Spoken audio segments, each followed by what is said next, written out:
Yun guys, ito yung bagong pinagpapares natin, no, yung blue split opaca split dilute, tsaka itong opaline dilute natin na blue opaline dilute, no.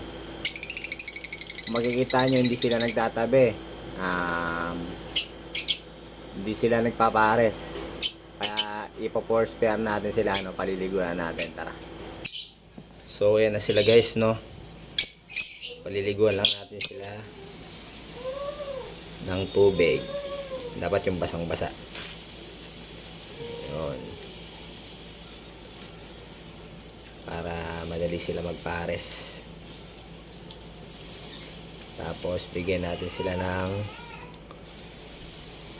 konting privacy,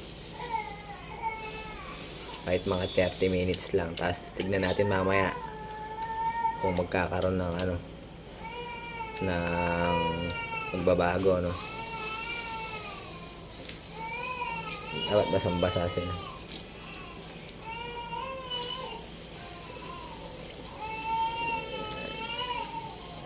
Mainit naman yung panahon kaya okay lang yan.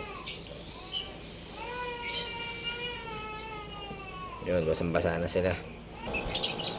Tapos yan, nilagay lang natin sila dito sa taas ng kulungan ng cage natin ng kalapate, no, para wala silang iba nakikitang lovebirds. Kaya lang natin sila matuyo dito.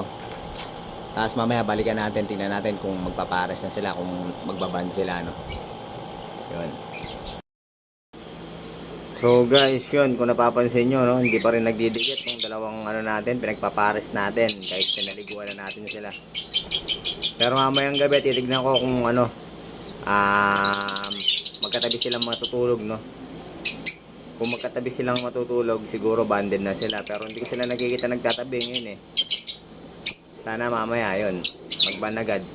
Pero kung di sila magbaband agad, yun, hinahabol pa ng hen yung kako. Medyo takot pa yung kako doon sa hen. Pero kung di sila magbaband agad, yun, every other day siguro paliliguan natin sila hanggang magband sila. Yun.